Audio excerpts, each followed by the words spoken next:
We decided to kick it up a notch with a ball pit. Yahoo! Yahoo is right. Let's rock.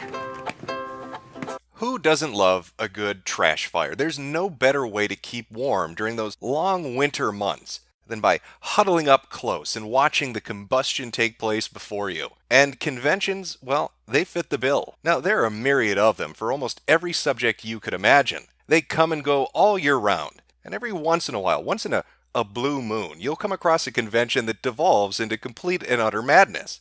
And that insanity could include a whole host of things, from furries throwing shit-filled nappies onto people's Subarus, to fat tumblerettes swimming in piss-filled ball pits. But it takes a special kind of retard, I'm talking special ed levels of stupid, to fuck a convention up before it even begins. Typically, the convention actually has to happen first before it can devolve into a shit show. But that's not the case with Kilroy, the free speech event. Everybody's been talking about it. All your favorite YouTubers are going to be there. It sounds like a fantastic idea, and for a while it was a fantastic idea, until the realization of what it was and what it would become started to fully hit people. The first cracks in the facade came from Tim Pool, when on December 11th he tweeted this out to his followers. For those attending Kilroy in Phoenix this April, I am pulling out and will not be speaking any longer. Apologies to those looking to see me there. And he quickly followed this up with a little bit more of an explanation. They asked for a 16-month non-compete and a 3-year NDA. They were willing to negotiate on the non-compete, but not the non-disclosure agreement. They cited safety reasons for the 3-year NDA. Strange thing to ask, and I can't trust the reasoning for such an agreement. Now, Tim elaborated even more on this in a video he put up for the people that were coming to see him. I was asked to sign a 16-month non-compete agreement and a 3-year non-disclosure agreement in order to participate in this event. I find those contracts very strange. I have a speaking agent. I have numerous contracts through United Talent. I speak at events all the time. In fact, this week in New York, I'm speaking at an event on technology. This is not standard. This is not normal. And I was not given an adequate reason as to why any of these provisions, any of these agreements were asked to be signed. And Tim wasn't alone. Other people that were scheduled to speak said they had issues with the non-disclosure agreement as well. Thing's a farce. I mean, the majority of the headliners there, actually all of them have spoken in various locations before. Never in my life, I mean, I've been given contracts, but I've never been given an NDA non-compete that spans several years to a 100-mile radius. I mean, that's cuckoo banana cakes. Now, the big motivator for Tim as to why he put the tweets up and the video up was to explain to the people that might have pre-purchased tickets or donated money to come see him. He wanted to explain to them why he wasn't going to be there. People donated and were expecting to see me there. I'm obligated to inform them I will not be. People asked why I wasn't going, and I told them. I've kept a lot private here, but I'm willing to publish everything if people are not satisfied. Well, as it turns out, not everybody was completely satisfied. In particular, the organizer of the event. It isn't strange to ask. It's standard practice. I was clear that I'm not willing to risk the anonymity of dissidents whose lives are at risk for attending and speaking at Kilroy. Calling me out in public isn't going to compel me to bend on this. No one called you out. I'm obligated to inform people that thought I was going that I will no longer be there. But it gets stranger still. One of the featured speakers on the Kilroy page, an account called Harambe Desserts, had this to say: Tim Pool is not an ally to ex-Muslims, and he is going around bad-mouthing and lying about Based Mama, who is an ex-Muslim too. On that fact alone and his lies, he is despicable. Hate though? He is just a stupid ass. Not worth hating at all. I don't know about that. All I see is people mocking an NDA that protects ex-Muslims. I mean, how much of an ass butt do you need to be? I don't trust that dude, Tim Pool, as far as I can throw him. He obviously is shady and selfish as anything for making a big deal out of the NDA. I'm fairly certain Tim Pool doesn't know who he's fucking with. Neither did I when I responded to this insane bullshit calling him a bad ally for having issues with an NDA contract, because I received this response: dude is in for a rude awakening with us. Oh yes. Don't ever fuck with ex-Muslims. You will regret it. Don't fuck with us. You're gonna regret it. I wonder what she meant by that. You leave us alone, we'll leave you alone. You fuck our shit up, we'll fuck your shit up until you can't fuck our shit up anymore. I'm a former Muslim, a former extremist, a former terrorist supporter. Well, these sound like some stable and well-adjusted individuals. I'm sure I'm just misreading that playful tweet as a threat. I can do a whole lot better for threats if you want. It can be a game. Well, I do love video games, so I couldn't pass that challenge up. And it looks like it was answered. Because yesterday, when I put up a tweet promoting this video and what the topic would be on, all of a sudden, from out of nowhere, a complete and utter coincidence, videos started getting flagged on my channel. That's rather strange. It's almost like somebody was attempting to shut the channel down so this video couldn't go up. But why would they do that? What would motivate them to want to shut this particular video down? Oh, maybe it has to do with the fact that Based Mama was a part of Trout's server, the server that was targeting people on the right side of politics. Could that have something to do with it? I mean, Based Mama was in there. She admits she was in there. I'm gonna let you know right now, I got invited in, and then I just never left.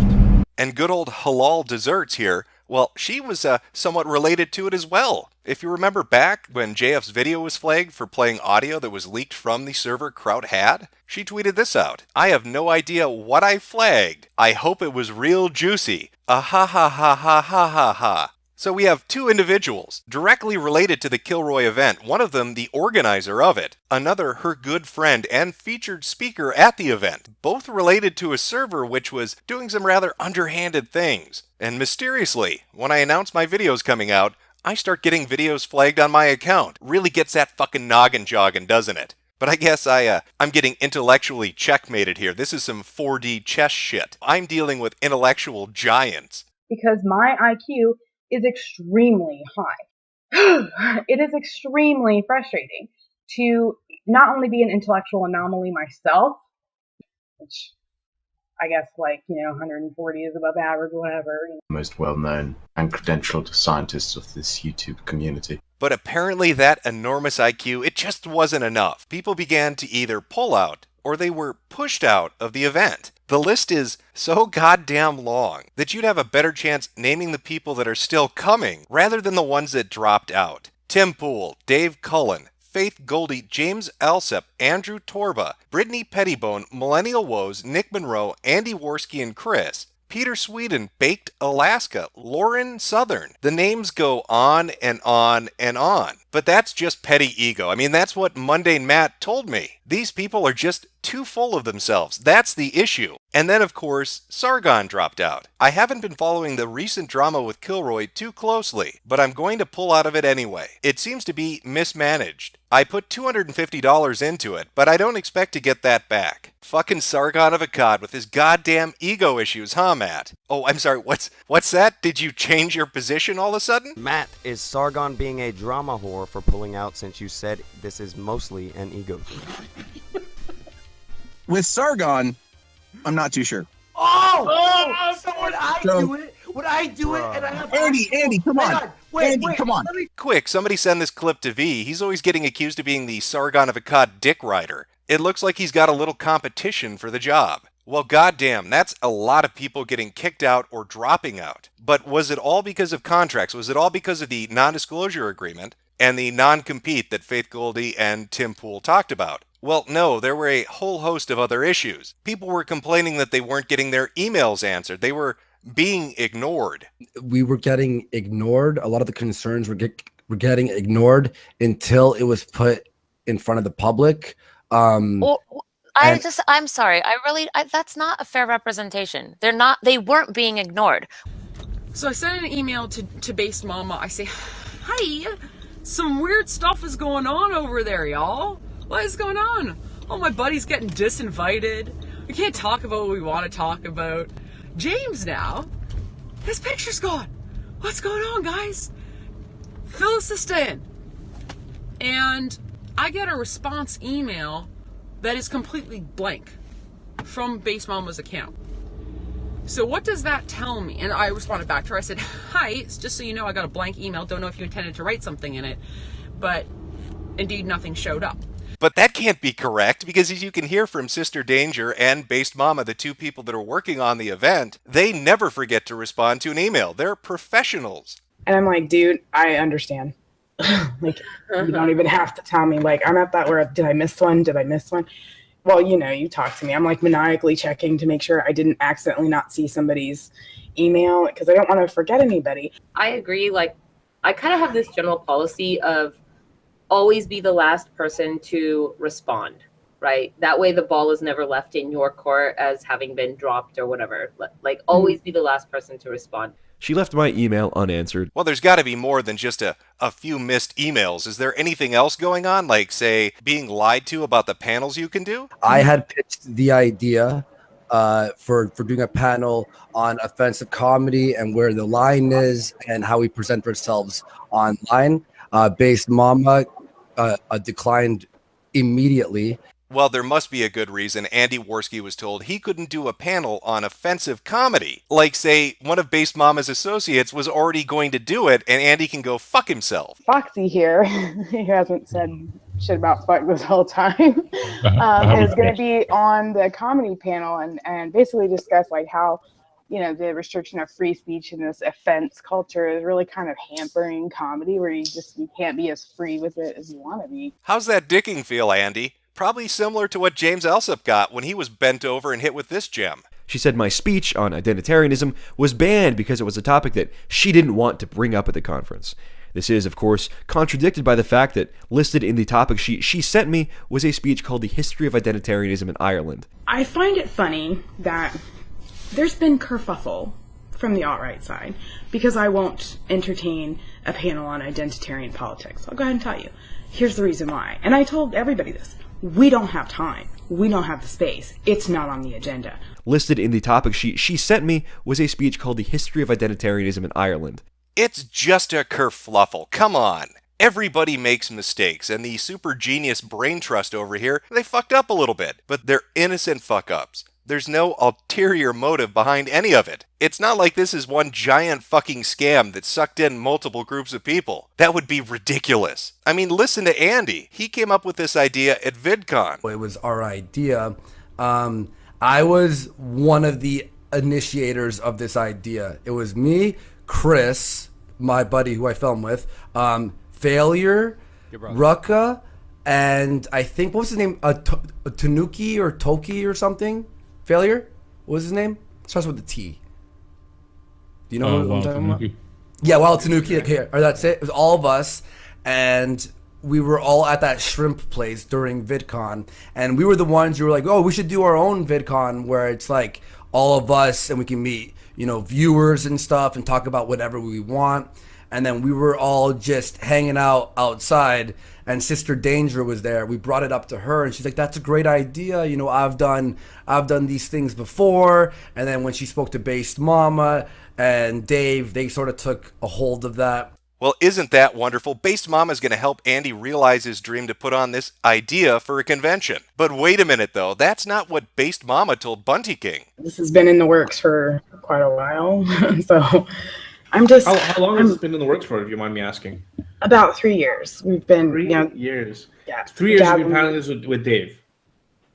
No, I was planning it with Kevin. That's really strange. When I Google VidCon, it shows me that it ran from the 21st to the 25th. And the social media accounts for the Kilroy event went up after VidCon, which would seem to substantiate what Andy Worski is saying. Yet there's Based Mama telling Bunty King this is something she's been working on for 3 years. Well, that's a bit of an inconsistency. I mean, all she wants to do is help establish this event. Oh, wait, did I say event? I meant business. Most NDAs are indefinite, so I put a 3-year limit on it because I'm like, well, that's plenty of time to establish our business model and streamline the process so other people can take Kilroy to their cities, you know, and do their thing, and like we can help them out with getting contracts and, you know, contracting with vendors and venues and doing all this shit. Like, I was like, yeah, that's cool. Like, we had a fucking plan. It wasn't like we just pulled this shit out of our asses. Yeah, let's franchise that fucker out. Hey, let's take it even further. How about some trademarks and copyrights? What we could do is trademark our brand for Kilroy was here. Hell, even throw in a few employment NDAs and non-disclosure agreements. These contracts are the same as going to employment. Not the same. I'm sorry. I'm going to really take that back because I already got raked over the coals. That sounds like a recipe for success. but definitely not what Andy Worski and a whole host of other people signing up for this particular event thought when they signed up for it. Oh, God, I'm getting so sleepy here. I'm just going to stop thinking about it. I don't want my ego to get in the way. Hey, guys, let's go take a nap. Anybody else getting tired? I mean, all that matters at the end of the day is that business loan gets taken care of. So when I go into these places 6 months ago, trying to secure spots, they're like, we want a deposit now. So I took out a loan to put down the deposits. So wow. I'm into this shit for like $30,000 already. Oh, wow. I didn't know that. I don't think anybody knew that. I must have misheard her. I could have sworn she just said that she took those loans out 6 months ago, which would have been in June, right after VidCon. No, clearly she meant 3 years ago. Fuck you, Andy Worski. You don't know what you're talking about. I know that look you're giving me. Take the fucking tinfoil hat off. These are all just amazing coincidences. You fucking conspiracy theorists with your crazy shit. I mean, sure, you could look at the timetable and draw some conclusions about what's really going on here and all the lies that we've heard, or all those other lies. Oh, did I mention all the other lies? Like the lies they told Tim Pool about the contract he was signing? And as I responded to their email, I told them it was insulting, to which they responded with an appeal to popularity. Everyone has signed this before you. That's a lie. A lot of the speakers didn't even know this agreement existed. No, they certainly did not sign this before me. Or the whole thing about having to remove people because there just wasn't enough room. I'm sorry, Baked Alaska, we need to trim the fat a little bit. It's too popping off in here for you to stick around. We got too many speakers showing up. And we still have approximately a week's worth of guests that we're going to continue to roll out, and we're still signing people, okay? Then we immediately took Baked Alaska off the website because we were already overbooked, okay? You are saying tomorrow you have a guest announcement. Yet when Baked Alaska, you said that there was a scheduling conflict. Yeah, you guys are overbooked. Already full. And now you're still adding people to the roster when you already told people that you were overbooked. No. That's not a good look. That was a lie that was caught in the very same fucking stream later on. And in other streams too. I'm sure he'll put together an email for you. Are all the panels already scheduled out with all the people that are coming, or? No, we intentionally left a good chunk open. It's so weird. It feels like everything about this event might be completely fucking fake. And it only gets worse if you look at the timetable. When Dave Cullen put up the initial fundraising video for the Kilroy event on November 16, it only took a matter of 3 weeks for them to hit the official goal of $85,000. That's fucking impressive. That is a lot of money. December 6th, we've raised all the money we need. And that's just the amount listed up on the website. We're not even talking about PayPal here. You can pledge anonymously without buying a ticket. You can give any amount that you want. It's not a big deal. Like, I gotta tell you, I appreciate everybody who's buying tickets, but I appreciate more people who can't be there that are still supporting it. Like, that, to me, that's so awesome. So you've got all these big YouTubers from a diverse group of people that are bringing in all this audience for you. And all these people are paying enormous amounts of money to meet people they want to see in real life. If you look at the rewards on the website, that's clearly listed. And yet, strangely, so very strangely, a majority of people start to run into issues. It starts with Baked Alaska, who was up on the website for a day or two, just long enough for his followers to donate money, but not long enough for him to figure out what the fuck is going on. Let me clue you in, Baked. You got used like a puppet. Just like everybody in this situation got fucked over. You've all been bamboozled. You are a nice shiny object to wave out in front of retards to get the money to come in. And then once the money came in, suddenly we have issues. Panels aren't showing up. Emails aren't going out. Ridiculous contracts are being forced on people. It's almost like they wanted to use YouTubers for marketing. This is a very important concern right here. Is a lot of the donations were made under the promise that under the promises that certain guests would be appearing, and you put the guest list up there, and people saw who was on that list and donated to see certain people. And then as people start pulling out, and as all these complications are happening, doesn't it seem like the donations and the event itself was made under a false promotion? I wanted to put people up for the crowdfunder that people kind of knew, like they could see them and knew who they were, just as part of the marketing. And then I didn't I didn't go out of my way to show that there were academics who were actually attending, that we're going to be talking about other things, not on YouTube, not internet celebrities or whatever. So we've got like a reward system in the works, and meeting up with people is going to be one of the rewards. So they could fund academics who weren't as popular. I'm trying to be amenable to them as much as I can, but they're not really that big, and they're not really that influential, especially when we're courting like academics, like actual academics, not pretend YouTube academics. Like, we're actually going for people who are actually like researching in these fields and making progress in these areas and actually like working for this. Well, don't make so them I'm not like super concerned about it, because that's, well, the problem is, like I said, I think the biggest mistake I made was not making it clear that this is not a YouTube convention. And a lot of, like, we can't list a lot of people that are on there that are very left-leaning because they're a fucking security risk.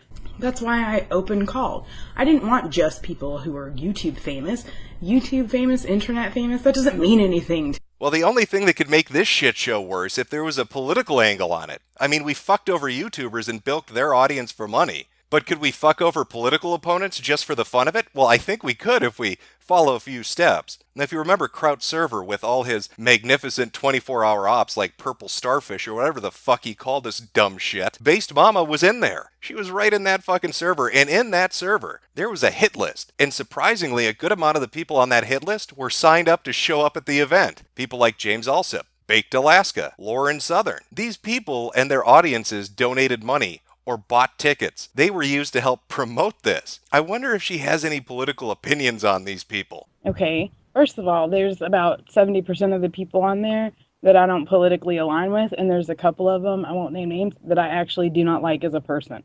I think it'll be great to kind of bring social justice back to where it's supposed to fucking be. Yeah, I agree. Girl power. Let's bring social justice back to where it needs to be. Fuck those white nationalists. But don't fuck their money. We need their money. We have a $30,000 business loan to pay off and trademarks to apply for. Well, Jim, that doesn't prove any malice on her part. Well, as she said, she is Kilroy. Because at the end of the day, Kilroy is just me. And the Kilroy social media page that's up only has like 130 tweets. So it's really weird then, isn't it, that a social media account used to promote a free speech event would be retweeting Trout and T advertising his dirty tricks server. If she's calling the shots, and this is her event, and her event is officially promoting him by retweeting him on their official fucking account, raises a few questions, doesn't it? It's a twofer, really. You get a bunch of gullible YouTubers to promote your event, which you let them think is actually their event, but you have no real intention of ever letting them show up and speak. Now, you go about this by a myriad of different ways, by making panels inaccessible, losing emails, creating contracts which are just purely ridiculous in the hopes that it will drive them away or anger them, to make room for all those top-tier intellectual academics that you've always dreamed of gathering together in one place to have 48 panels on Muslim this and Muslim that. And you also get to take all this money from right-wing sources which you disagree with, people you find abhorrent, and then basically just throw them off the website. Kick them off, remove their name, it doesn't matter, you've already got the cash. Sometime last week, I was dropped from the Kilroy speakers list without notice. That's how you know you're dealing with true professionals. Seems pretty cut and dry to me. For that 3-week period of fundraising, there weren't contracts sent out. There weren't NDAs discussed. Everybody seemed to be taken by surprise at the very end, after the money was gathered. Then, once the money was in that bank account, suddenly we have issues. Suddenly we need to clear some room, make some space for the important people, not you fucking YouTubers. You don't matter. But hey, you've still got things to look forward to at Kilroy. I mean, sure, Sargon's not going to be in the ball pit. That's a bit disheartening. I think we all really wanted to see him just swimming around in his natural environment, but sadly that's just not going to happen. But at least he can show up for the fights. The good old fisticuffs. I'm talking Jeff Holiday throwing down with Coach Red Pill. Can you just not be a pussy about it? You know something? I'm going to go to the Kilroy event. Okay, good. Come to the Kilroy event. I'm going to go to the Kilroy event, and I'm going to look you up. When you find me at Kilroy, that you were just saying, Coach, that you're going to come find me at Kilroy, what are you going to do when you find me? You're going to give me a big old sloppy kiss? You'd love that, wouldn't you? Oh, yeah. I love older men. So what are you going to do? You saying you're going to come and you're going to find me at Kilroy. What are you going to do? We're going to have a chat? You're going to buy me a burger? You'll be talking, but I won't be talking much, probably. Okay. So you're gonna patiently sit there and you're gonna listen and absorb everything that I have to say, and that'd be great. Cool. Sounds good. Is that it? That all you're gonna do when you come to Kilroy, man? Or Johnny Fox taking on Mundane Matt. Here's the I know I thought this. Like, here's the thing, Johnny. You want to have this conversation in person, dude? I'm all for it. Get your ass to Phoenix in fucking April. For whether you're going to Kilroy 1 or Kilroy 2, whatever Andy's making. Why don't you come on out? Why don't you come on out? Come on out. Well, come on out, sir. That's my suggestion. Come on out. Come on out. Come on, let's have a conversation. Come on, get on that plane, Johnny. Get on that Iron Horse. Get your ass out to Phoenix. Come on. That sounds like some good old fun. Who doesn't want to watch people beat the shit out of each other? This sounds like a fantastic event.